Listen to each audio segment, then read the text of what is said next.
Ever walked into a room and realized you're the only guy there? Now, imagine that's your entire village, or your whole town. In parts of Africa, this isn't a joke, it's daily life. Women run the markets, farm the land, raise the children. Men are noticeably absent.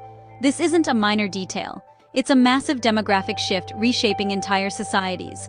In some regions, for every 10 women, there are only 7 or 8 men. This imbalance changes families, communities, and leadership.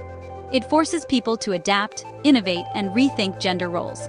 So, where did all the men go? The answer is complex, rooted in migration, economics, and history. Forget the stereotypes. The real story is about millions of women stepping up to fill the void. These women are the backbone, the heart, and the muscle of their communities.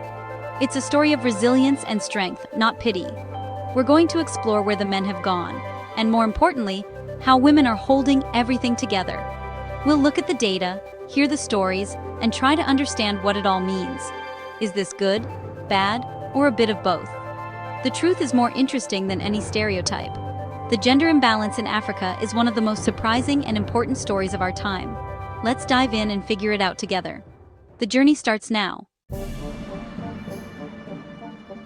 So, where is this happening? Not everywhere.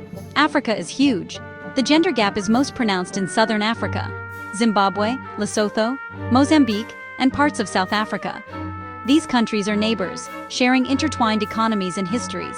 Take Lesotho, a small, mountainous kingdom surrounded by South Africa. For decades, women have outnumbered men here.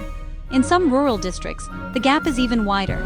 The same pattern appears in eastern Zimbabwe and southern Mozambique, mostly rural, agricultural communities.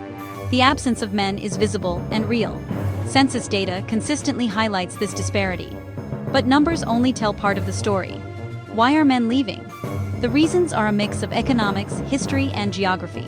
These regions are less developed, with few local jobs. They're close to economic powerhouses, pulling young men away.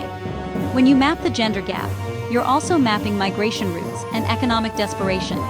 Each country has its own story, but all connect to a larger narrative of movement and change. This isn't just about numbers.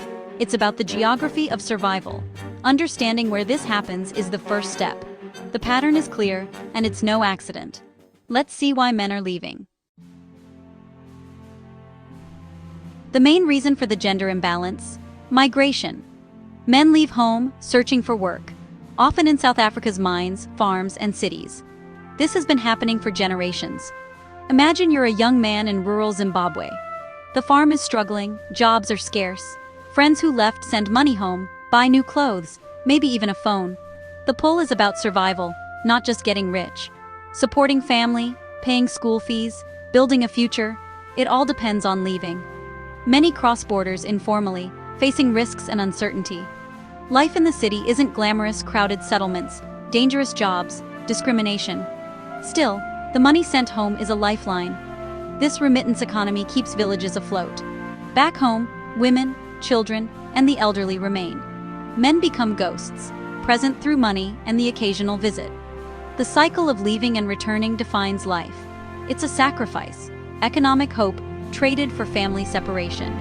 This is the engine behind the gender imbalance. Migration shapes everything. The story is about more than missing men. It's about the cost of chasing opportunity.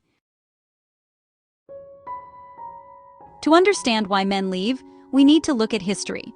Colonial powers restructured southern Africa's economy for their own gain. They imposed taxes that could only be paid in cash, forcing men to seek work in mines and farms. This system broke families and turned regions into labor reserves. Even after independence, the economic structures stayed the same. The migration routes carved out by colonialism became generational paths.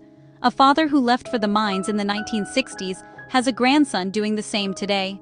The absence of men is a direct result of a colonial system that valued labor over community. Today's migration is a legacy of that past. The gender imbalance isn't an accident, it's history echoing into the present. Understanding this legacy is crucial to understanding the present. The real story is in the lives of the women who stay.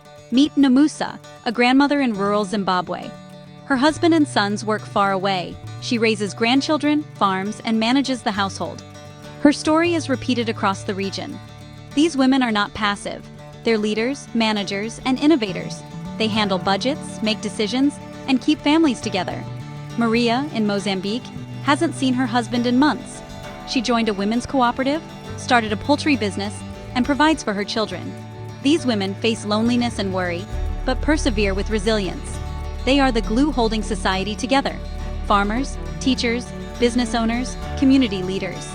Their stories are about strength and ingenuity, not just hardship. They adapt, build, and lead. The absence of men has forced women to become the heartbeat of their communities. Their everyday heroism keeps life going. This is the untold story behind the numbers. Women are not just coping, they're transforming their world. Their strength is the foundation of the community. With men gone, the family structure changes. Matrifocal households emerge. Mothers and grandmothers become the central figures. Women manage resources, make decisions, and provide stability. Boys grow up seeing women in charge. Girls see powerful female role models. The family becomes more extended and flexible. Grandmothers raise grandchildren, sisters and aunts support each other. The household is a network of women working together. Challenges remain: emotional strain, double burdens, and absent fathers. Some men start new families in the cities. Despite difficulties, a new kind of family emerges, resilient, flexible, and centered on women's strength. It's a quiet revolution, one household at a time. In these villages, women don't just cope, they unite. They form savings clubs, share resources, and support each other. These groups are about more than money. They're about solidarity and survival. Women help with farm work, care for each other's children, and organize community events. This collective spirit replaces the absence of men with the strength of sisterhood. Women step into leadership roles: village heads, counselors, development leaders. They prioritize projects that benefit families and improve life for everyone. This is grassroots democracy, driven by women. Female leadership challenges old power structures and proves women are exceptional leaders. The sisterhood is a force for positive change, rebuilding communities from within. The village isn't just surviving, it's being reborn. The collective power of women is transforming society.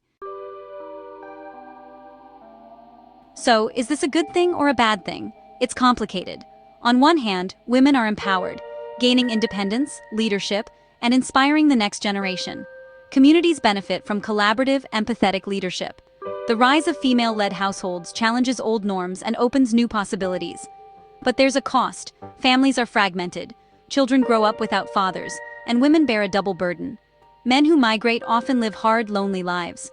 The root problem is economic. Lack of opportunity at home. This is progress born from hardship, empowerment from necessity. We can admire women's resilience, but shouldn't ignore the economic failures behind it. The ideal isn't forced migration, but opportunity for all to thrive together. Celebrating women's strength must go hand in hand with questioning the injustices that created this reality.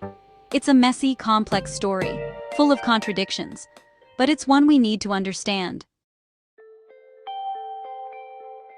We've traveled across southern Africa, seen how migration and history created communities led by women.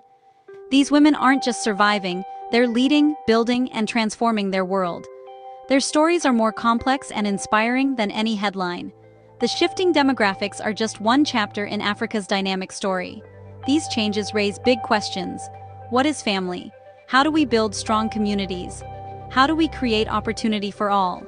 The stories of Namusa, Maria, and millions like them deserve to be heard. Their quiet strength is a powerful lesson for us all. Stay curious, keep asking questions, and seek out the stories that matter. If you want to keep exploring, stay connected with us. Understanding each other is the first step to a better world.